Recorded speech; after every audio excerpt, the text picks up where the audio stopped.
Hello guys, welcome to अपना college. और आज हम देखने वाले हैं टू डायमेंशनल एरेज के बारे में। यार तो टू डायमेंशनल एरेज एक बहुत ही ज़्यादा इंपॉर्टेंट टॉपिक है। इसे हम आगे भी यूज़ कर रहे होंगे जब हम ग्राफ्स या डायनामिक प्रोग्रामिंग के कॉन्सेप्ट्स पढ़ रहे होंगे। तो यार शुरू करते हैं। तो यार सबसे पहले देखते हैं डिक्लेरेशन के बारे में। तो यार टू डायमेंशनल एरेज होती क्या है? Two dimensional arrays actually matrices की तरह होती है। हम लोगों ने कभी ना कभी क्लास 11th या 12th में मैट्रिसेस के बारे में जरूर पढ़ा होगा। मैट्रिसेस में क्या होता है, जो सबसे पहला एलिमेंट होता है, सबसे पहली रो का जो सबसे पहला एलिमेंट होता है उसे हम बोलते हैं A11, उसके बाद होता है A12, उसके बाद होता है A13 और ऐसे करके इसमें एलिमेंट्स होते हैं। दूसरी रो में जो पहला एलिमेंट होगा वो होगा A21, A22, ऐसे इसमें एलिमेंट्स होते हैं। पर यार जो मैथ्स में हम नंबरिंग स्टार्ट करते हैं वो 1 से स्टार्ट करते हैं, लेकिन प्रोग्रामिंग में जो हमारी नंबरिंग शुरू होती है वो 0 से शुरू होती है। तो जैसे हम एरे में जो इंडेक्सिंग करते थे, जीरो वेस्ट करते थे, तो पहले एलिमेंट को हम A0 बोलते थे, फिर आता था A1, फिर आता था A2। वैसे ही मैट्रिसेस में क्या होगा, इस एलिमेंट को हम A00 बोलेंगे, इस एलिमेंट को A01 बोलेंगे, इस एलिमेंट को A02 बोलेंगे। अब जैसे मैट्रिसेस में था, इन्हें हम रोज बोलते थे। ये हो गई मेरी एक रो, ये हो गई एक और रो, और इन्हें हम कॉलम्स बोलते हैं। अब जैसे आप देख सकते हैं यार कि जैसे हमने एरे में डिक्लेयर करा था कि सबसे पहले हम लिखते हैं डेटा टाइप, उसके बाद लिखते हैं एरे का नाम, उसके बाद लिखते हैं उसकी डायमेंशन। तो यार जब हमारे पास नॉर्मल एरे होती थी तब हमें सिर्फ ये बताना पड़ता था कि उसमें कितने एलिमेंट्स हैं। इस एरे में हमें ये बताना पड़ता है कि हमारी कितनी नंबर ऑफ रोज है और कितने नंबर ऑफ कॉलम्स है। तो सबसे पहले हम लिखते हैं नंबर ऑफ रोज जो कि है n, उसके बाद हम लिखते हैं नंबर ऑफ कॉलम्स जो कि है m। तो जैसे आप ये टू डायमेंशनल एरे देख सकते हैं जिसका साइज है 3x5, इसमें हमारी 3 रोज है और 5 कॉलम्स है। यार अब हम थोड़ा कोड देख लेते हैं कि कैसे हम किसी टू डायमेंशनल एरे को डिक्लेयर कर सकते हैं। तो यार मान लेते हैं हमें जो हमारी टू डायमेंशनल एरे है उसके दो पैरामीटर्स हैं, n जो है नंबर ऑफ रोज, m जो है नंबर ऑफ कॉलम्स। तो सबसे पहले हम वो इनपुट लेंगे इंट n, m। तो इनका हमने इनपुट ले लिया। उसका अगर हमें डिक्लेयर करना है तो हम ऐसे लिखेंगे ARR_NM। तो यार इनकी जगह हम यहाँ पे कैरेक्टर भी यूज कर सकते हैं, या हम बूल यूज कर सकते हैं, या हम फ्लोट यूज कर सकते हैं, कोई भी डेटा टाइप यूज कर सकते हैं। अब हम देखते हैं कि कैसे हम अपनी मैट्रिक्स में इनपुट ले सकते हैं, कैसे जो हमने इनपुट लिया है उसे स्क्रीन या टर्मिनल पे हम प्रिंट करा सकते हैं। तो यार हम जो मैट्रिक्स का इनपुट लेते हैं वो रो बाय रो लेते हैं। यार इससे कुछ ऐसा समझो कि मान लो तुम्हारे पास n एरेज है, तो अगर तुम्हें हर एरे में इनपुट लेना है तो तुम क्या करोगे, सबसे पहले पहली एरे को भरोगे, उसके बाद दूसरी एरे को भरोगे, इसके बाद तीसरी एरे को भरोगे। तो यार मैट्रिक्स को ना एक तरीके से कॉन्कैटिनेशन ऑफ एरेज मानो। तो हम क्या करते हैं, सबसे पहले जो ARR0 वाली एरे होती है उसे भरते हैं, उसके बाद ARR1 वाली एरे को भरते हैं, उसके बाद ARR2 वाली एरे को भरते हैं। तो उसके बाद हम जब इन्हें भरते जाते हैं तो आखिरी एरे जो होती है वो होती है हमारी ARRN-1, उसके बाद उसे भरते हैं। तो यार एरे भरने के लिए, क्योंकि हम n एरेज भर रहे हैं, तो ये जो बाहर वाला लूप है ये लूप कर रहा है कौन सी एरे हम भर रहे हैं, और जो अंदर वाला लूप है वो एक्चुअली में उस एरे को भर रहा है। ठीक है, तो इंसर्ट करने के लिए, इनपुट लेने के लिए हम यूज करते हैं सीन ऑपरेटर का। तो ये बता रहा है कि ith रो के jth एलिमेंट को हम इनपुट ले रहे हैं। तो यार हम समझ चुके हैं कि कैसे हम मैट्रिक्स में इनपुट ले लेते हैं। अब देख लेते हैं यार कि कैसे हम मैट्रिक्स में आउटपुट प्रिंट करा सकते हैं। तो आउटपुट प्रिंट कराना भी, जैसे हमने पहले भी देखा यार कि आउटपुट प्रिंट कराना बहुत सिमिलर होता है इनपुट लेने के। बस हम सीन जो हमारा फंक्शन होता है, ऑपरेटर होता है, उसे हम सी आउट से रिप्लेस कर देते हैं। तो यहाँ पे भी हम सेम चीज करेंगे और स्पेस वगैरह हमने लगा दिया जिससे जो हमारे एलिमेंट्स है वो अलग अलग प्रिंट हुआ, काफी अच्छे से हम देख पाए कि हमारी मैट्रिक्स कैसी दिख रही है। और यार ये जो कोड है बेसिकली ये एक रो को प्रिंट कराएगा। उसके बाद अगर हम चाहते हैं यार कि अगली रो जो हो वो नेक्स्ट लाइन से प्रिंट हो, तो उसके लिए यार हम सी आउट लिख सकते हैं, सी आउट एंडल लिख सकते हैं, सी आउट /n लिख सकते हैं। तो यार अगर ये आप नहीं भी लिखते हो तो आपकी मैट्रिक्स होगी वो पूरी एक लाइन में प्रिंट हो जाएगी। तो यार वो देखने में उतनी अच्छी नहीं लगती है। तो हम क्या कर रहे हैं यार कि अपनी मैट्रिक्स को लाइन बाय लाइन या रो बाय रो प्रिंट करा रहे हैं। तो यार इस चीज के लिए हम कोड लिख के देख लेते हैं। तो यार जैसे कि यूजर को जो टू डायमेंशनल एरे बनाना है उसमें नंबर ऑफ रोज वो n चाहता है और नंबर ऑफ कॉलम्स m चाहता है। तो उसने इनपुट ले लिया n और m का। उसके बाद उसने मान लेते हैं इंटीजर एरे बनानी है उसे, 2D एरे उसने डिक्लेयर कर दी। उसके बाद वो इनपुट लेना शुरू करेगा। For int i = 0, i less than n, i++। For int j = 0, j less than m, j++। c in ARR_ij। तो ये हमने इनपुट ले लिया अपनी मैट्रिक्स में। अब अगर हमें इस मैट्रिक्स को प्रिंट कराना है, matrix is for int i = 0, i less than n, i++। For int j = 0, j less than m, j++। C out ARR_ij। अब हम चाहते हैं कि मैट्रिक्स में जो एलिमेंट्स हमारे प्रिंट हो थोड़ी थोड़ी जगह छोड़ के जिन्हें उन्हें देखना आसान हो, और हर रो के बाद हम एक लाइन प्रिंट करा दें ताकि जो अगली लाइन हो वो नेक्स्ट उससे स्टार्ट हो रही हो। तो यार अब हम इनपुट देते हैं कुछ, मान लेते 3x3 की हमारी मैट्रिक्स है। जो एलिमेंट है हमारे कुछ 89 to 17, 10, 5, 7, 8, 1, 17, 89, 34 ये हमारे एलिमेंट्स हैं। तो यार अब हम अपने प्रोग्राम को रन कराते हैं। तो आउटपुट में हमारी मैट्रिक्स आ जाएगी। तो देखते हैं। तो जैसे हमारी आउटपुट में हमारी मैट्रिक्स आ गई, तो यार इस प्रोग्राम में हम समझा यार कि कैसे हम मैट्रिक्स को डिक्लेयर कर सकते हैं, कैसे उसमें इनपुट ले सकते हैं, कैसे आउटपुट को टर्मिनल या स्क्रीन पे प्रिंट करा सकते हैं। आगे यार हम देख रहे होंगे कुछ क्वेश्चंस 2 डायमेंशनल एरेज पे। तो शुरू करते हैं यार, सबसे बेसिक क्वेश्चन है जो कि ये सर्चिंग है मैट्रिक्स। यार अगर तुम लोगों ने सही से समझा है कि हम कैसे एरे को प्रिंट करा सकते हैं, तो यार ये क्वेश्चन सोचना तुम्हारे लिए बिल्कुल भी हार्ड नहीं होना चाहिए। तो यार इसमें बेसिकली हम वही करते हैं कि जहाँ पे हम सी आउट करा रहे थे वहाँ पे हम एक और चीज़ करेंगे यार, कि हम देखेंगे कि अगर मान लो हमें जो एक्स एलिमेंट है वो सर्च करना है अपनी मैट्रिक्स में, तो हम देखेंगे यार कि जो हमारा एलिमेंट है ARR अगर वो एक्स के बराबर है, तो यार हम उसके कोऑर्डिनेट्स प्रिंट करा देंगे या कुछ ऐसा प्रिंट करा देंगे कि एलिमेंट हमें मिल चुका है। ठीक है, तो यार ये बहुत आसान सा वो है। तो इसका भी हम एक बार कोड देख लेते हैं जल्दी से। तो अभी तक हमने क्या किया था यार, अपनी मैट्रिक्स डिक्लेयर कर ली थी, उसे इनपुट ले लिया था और आउटपुट दे दिया था। अब हम एक और चीज इनपुट लेते हैं, इंट एक्स वो नंबर है यार जिसे हमें ढूंढना है।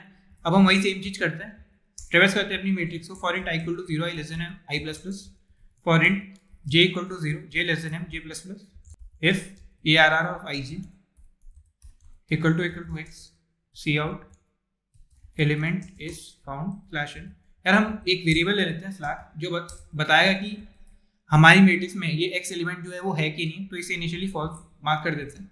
अगर ये एलिमेंट हमें मिल गया तो जो अपना वेरिएबल फ्लैग है उसे हम ट्रू मार्क कर देंगे, क्योंकि अब हमें एलिमेंट मिल चुका है। फिर हम एंड में चेक कर लेते हैं कि अगर हमें एलिमेंट मिला कि नहीं मिला। अगर एलिमेंट मिल गया तो जो फ्लैग की वैल्यू होगी वो ट्रू होगी, तो ये जो इफ वाला ब्लॉक होगा वो एग्जीक्यूट होगा। तो हम यहाँ पे लिखेंगे एलिमेंट इज फाउंड, नहीं तो एलिमेंट इज नॉट फाउंड। यार यहाँ पे ये प्रिंट कराने के जगह हम उसके कोऑर्डिनेट्स प्रिंट करा देते हैं, उसका रो नंबर और कॉलम नंबर प्रिंट करा देते हैं। तो अब यहाँ पे एक इनपुट दे देते हैं, मान लेते हैं हम 1 को सर्च कर रहे हैं, तो हमारा फर्स्ट रो और सेकंड कॉलम प्रिंट होना चाहिए। तो यार देख सकते हैं कि मैट्रिक्स ये है हमारा, और जो हमारा कोऑर्डिनेट है वो 1,2 है। तो 1 मतलब कि जो हमारी पहली वाली रो है, और 2 मतलब ये वाला जो सेकंड वाला जो कॉलम। तो क्योंकि 0 इंडेक्सिंग तो 0th रो होगी, ये फर्स्ट रो होगी, फर्स्ट रो हमारी ये हो गई, ये 0th कॉलम होगा, ये फर्स्ट कॉलम होगा, ये सेकंड कॉलम होगा। तो 1,2 वाला कोऑर्डिनेट हमारा ये होगा, क्योंकि 1 हमारी मैट्रिक्स में एग्जिस्ट करता है, तो उसकी पोजीशन प्रिंट हो गई और प्रिंट हो गया साथ में कि एलिमेंट हमें मिल चुका है। यार अब कोई ऐसा नंबर डाल के देखते हैं जो हमारी मैट्रिक्स में नहीं है। जैसे मान लेते हैं हम डालते हैं 19, तो 19 हमारी मैट्रिक्स में नहीं है, तो प्रिंट होना चाहिए एलिमेंट इज नॉट फाउंड। तो यार देख सकते हो कि प्रिंट हो रहा है एलिमेंट इज नॉट फाउंड। तो यानी यार जो हमने कोड लिखा है वो सही है। अब हम कुछ थोड़े इससे अच्छे क्वेश्चन देख रहे होंगे। तो यार अगला क्वेश्चन है स्पाइरल ऑर्डर मैट्रिक्स ट्रेवर्सल। अब हम देखते हैं कि कैसे हम किसी मैट्रिक्स को स्पाइरल ऑर्डर में प्रिंट करा सकते हैं। तो इसके लिए सबसे पहले हम देखते हैं स्पाइरल ऑर्डर क्या होता है। एग्जाम्पल के लिए ले लेते हैं एक मैट्रिक्स। तो स्पाइरल ऑर्डर में हम सबसे पहले टॉप रो को प्रिंट करेंगे, जिससे 127 प्रिंट हो जाएगा। फिर हम डाउनवर्ड डायरेक्शन में मूव करेंगे, लास्ट कॉलम में 520 प्रिंट हो जाएगा। फिर से हम लास्ट रो में लेफ्ट डायरेक्शन में मूव कर जाएंगे, तो 19 और 8 प्रिंट हो जाएगा। और अब फर्स्ट कॉलम में अपवर्ड डायरेक्शन में मूव करेंगे और 20 प्रिंट हो जाएगा। अब हमारा फर्स्ट और लास्ट रो, फर्स्ट और लास्ट कॉलम प्रिंट हो चुका है।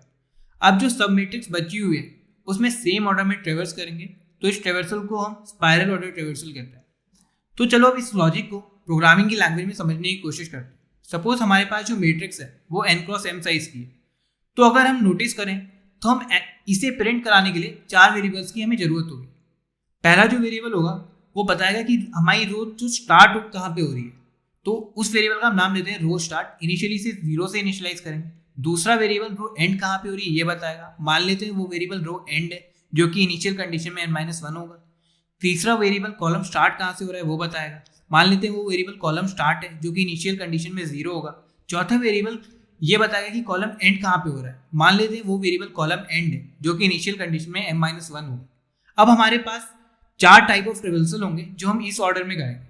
सबसे पहले हम रो स्टार्ट वाली रो में लेफ्ट टू राइट डायरेक्शन में ट्रेवर्स करेंगे, कॉलम स्टार्ट से कॉलम एंड तक के कॉलम्स के लिए, और रो स्टार्ट की वैल्यू को 1 से बढ़ा देंगे क्योंकि हमने टॉप का जो पहली रो है उसे ट्रेवर्स कर लिया। फिर हम कॉलम एंड वाले कॉलम में डाउनवर्ड डायरेक्शन में ट्रेवर्स करेंगे, रो स्टार्ट से लेकर रो एंड तक की रोज के लिए। और अब हम कॉलम एंड की वैल्यू को 1 से घटा देंगे क्योंकि हमने एंड के एक कॉलम को ट्रेवर्स कर लिया। फिर हम एंड वाली रो के राइट टू लेफ्ट डायरेक्शन में ट्रेवर्स करेंगे, कॉलम एंड से कॉलम स्टार्ट तक के कॉलम्स के लिए। और फिर हम एंड रो की वैल्यू को 1 से घटा देंगे क्योंकि हमने एक रो एंड से ट्रेवर्स कर लिया। फिर हम स्टार्ट कॉलम वाले कॉलम में अपवर्ड डायरेक्शन में ट्रेवर्स करेंड रो से स्टार्ट रो तक रो के लिए। और फिर हम स्टार्ट कॉलम की वैल्यू को 1 से बढ़ा देंगे क्योंकि हमने स्टार्ट का एक कॉलम ट्रेवर्स कर लिया। ऐसे हम तब तक करते रहेंगे जब तक कि रो स्टार्ट जो है वो less than equal to row end है या कॉलम स्टार्ट जो है वो less than equal to column end है। इसी प्रकार हम किसी मैट्रिक्स को स्पाइरल ऑर्डर में प्रिंट कर सकते हैं। तो यार अब हम इसका कोड देखते हैं। चलो गाइज, अब हम देखते हैं how to code spiral order printing. ठीक है, तो सबसे पहले एक बार हम ना अपना इनपुट लिख लेते हैं, बहुत आसान रहेगा और एनालाइज भी हम कर पाएंगे कि हमें क्या किस ऑर्डर में प्रिंट करना है और हमारा 2D मैट्रिक्स है कौन सा। सो हमारा 2D मैट्रिक्स ये है, हमारी नंबर ऑफ रोज है 1 2 3 4 5 और नंबर ऑफ कॉलम्स है 1 2 3 4 5 6। ठीक है, तो हम नंबर ऑफ रोज और नंबर ऑफ कॉलम्स तो लेते ही हैं सबसे पहले, तो वो हो गए हमारे 5 और 6। अब हम अपना 2D मैट्रिक्स या 2D एरे और इनपुट कर लेंगे, वो है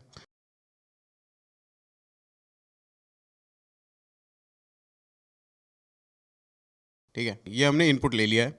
अब हमें कैसे प्रिंट करना है, हमें सबसे पहले सबसे पहली रो ये प्रिंट होगी हमारी, फिर हमारा आखिरी कॉलम क्या है ये वाला, मतलब 21 41 70 105 ये प्रिंट होगा, फिर आखिरी वाली रो प्रिंट होगी 95 81 79 70 40, फिर हमारा फिर से पहला कॉलम प्रिंट होगा 15 9 6 है ना, और फिर हमें अंदर ऐसे घुस जाना है 10 12 13। ठीक है, तो जैसे कि हमने डिस्कस किया था हम 4 वेरिएबल रखेंगे और ये काम अकम्प्लिश कर लेंगे। तो मोटा मोटा जब भी आप एल्गोरिदम सोचें दिमाग में तो ये याद रखें कि आप कर कैसे रहे हैं।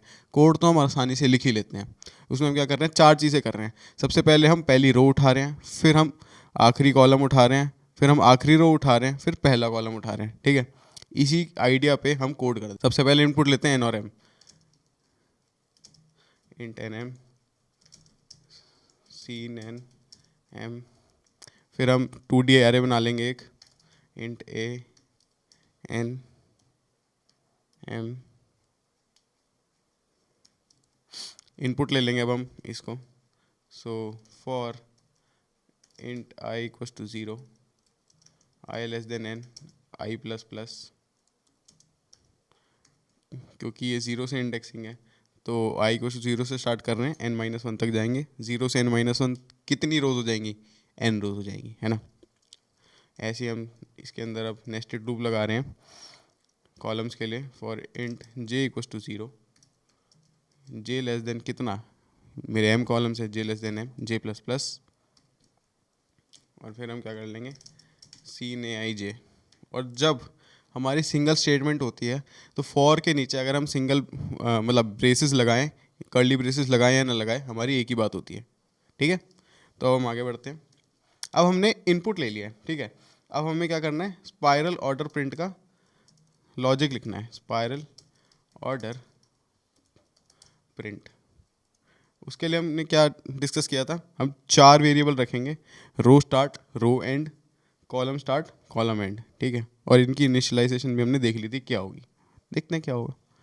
Int row start equals to 0, फिर हमारा रो एंड था एक जो कि था हमारी लास्ट रो को रिप्रेजेंट कर रहा था, करंट लास्ट रो, राइट, वो है मेरी n-1, क्योंकि 0 से n-1 मेरी रोज हैं।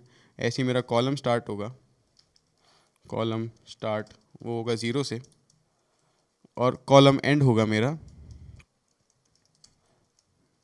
m-1 से, बराबर। उसके बाद हम क्या करेंगे, कुछ नहीं करना, हमें सिंपल 4 चीज़ें लिखनी है। तो और ये कंडीशन मेरी कब तक चलनी चाहिए, वाइल लूप से हम इसको अकम्प्लिश करेंगे। वाइल मेरा row start is less than equal to row end, जब तक मेरा जो स्टार्टिंग रो है वो एंडिंग रो से कम है तब तक मेरा एल्गोरिदम चलता रहे, है ना। और जब तक मेरा स्टार्टिंग कॉलम है वो एंडिंग कॉलम से कम है तब तक एल्गोरिदम चलता रहे, तब मेरी बात बन जाएगी। So while row start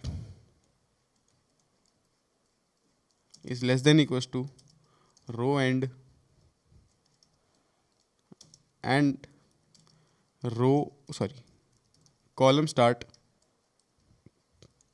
is less than equals to column end, तब तक मेरा भैया आप वाइल लूप चलाएं। और हम वाइल लूप में क्या करेंगे, 4 चीज़ें लिखेंगे। वही सबसे पहले हम किसके लिए लिखेंगे, for starting row, for row start, ठीक है। इसके लिए हम क्या लिखेंगे कि पहली रो में कॉलम स्टार्ट से लेके कॉलम एंड तक के सारे एलिमेंट्स आउटपुट कर दो और फिर मेरी स्टार्टिंग रो को प्लस कर दो, क्योंकि वहाँ का मैंने आउटपुट दे दिया है। सो उसके लिए हम लिखेंगे फॉर इंट कॉलम या col equals to column start, col less than equals to कितना, column end, and then column plus plus, right. और सी आउट हम कर देंगे अपना जो ए ऑफ रो स्टार्ट और अपना कॉलम जो है, राइट। सो इधर हम एक स्पेस दे देंगे जिससे कि प्रिंट अच्छे से हो जाए हमारा। जब ये प्रिंट हो जाएगा तो हमें क्या करना है, अपने रो स्टार्ट को प्लस प्लस कर देना है, एक से बढ़ा देना है। इसके बाद हम क्या करेंगे, फॉर कॉलम एंड हमने पहली रो एकदम आउटपुट कर दी, अब हम आखिरी कॉलम को आउटपुट करेंगे, right. So for column and, उसके लिए हम क्या सेम चीज़ लिखने वाले होंगे लगभग, कि आखिरी कॉलम में मेरे को स्टार्टिंग रो से जाना है और एंडिंग रो तक आउटपुट कर देना है। तो for int row equals to row start, row less than equals to row end, row plus plus, और इसमें हम क्या आउटपुट कर देंगे, सी आउट ए ऑफ रो और column and.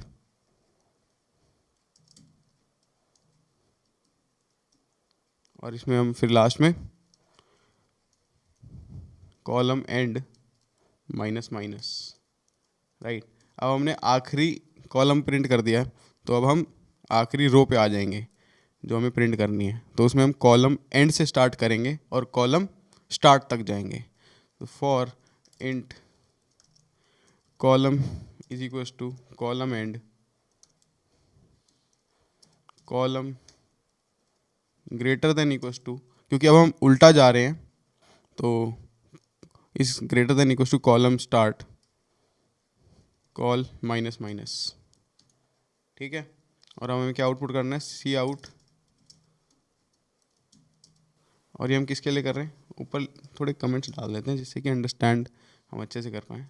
For column for row end, C out A of row and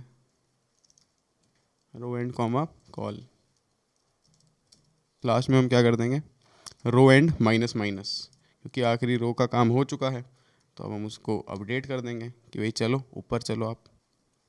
और last में मुझे क्या करना है, फॉर इसके लिए कॉलम स्टार्ट, इसके लिए हम क्या करेंगे, फॉर आखिरी रो से पहली रो तक जाएंगे। For int row equals to row end row greater than equals to row start, then row minus minus, और हम क्या सी आउट कर देंगे, सी out A of row comma column end, column end क्यों करेंगे, कॉलम स्टार्ट करेंगे ना, right. और इसके बाद एक स्पेस दे देंगे। तो ये हमने कहानी कर दी आखिरी कॉलम के लिए भी। और क्या अपडेट कर देंगे, कॉलम स्टार्ट प्लस प्लस, क्योंकि जो स्टार्ट होगा वो हमेशा आगे बढ़ेगा और जो एंड होगा वो कम होगा। ऐसी कॉलम स्टार्ट और रो स्टार्ट हमेशा प्लस प्लस होंगे और कॉलम एंड और रो एंड माइनस माइनस होंगे, कि श्रिंक करना है ना, हमें एक दूसरे की तरफ लेके जाना है। सो कॉलम स्टार्ट प्लस प्लस। और कभी भी कंपाइल करने से पहले हमेशा अपना कोड को एक बार चेक करना बहुत अच्छी टेक्निक रहती है। तो हमने सबसे पहले रो स्टार्ट के लिए किया, कहाँ से, कॉलम स्टार्ट से कॉलम एंड तक प्लस प्लस, और उसमें हमने रो स्टार्ट प्लस प्लस कर दिया, बढ़िया। फिर हमने कॉलम एंड लिया, रो स्टार्ट से लेके रो एंड तक, और अपना प्रिंट करा, और कॉलम एंड माइनस माइनस किया, बिल्कुल सही। फिर रो एंड से हमने स्टार्ट किया, रो एंड पे हमने कॉलम एंड से स्टार्ट किया, कॉलम स्टार्ट तक गए, और ठीक है, और फिर रो एंड को माइनस कर दिया, बिल्कुल सही। लास्ट में हमने कॉलम स्टार्ट के लिए किया, और कॉलम स्टार्ट के लिए हमें कहाँ से जाना है, रो एंड से लेके रो स्टार्ट तक, और माइनस माइनस होगा, बिल्कुल सही, और कॉलम स्टार्ट प्लस प्लस। सो ये हमारा प्रिंट हो जाना चाहिए और हो ही जाएगा। So let's run it guys. चलो,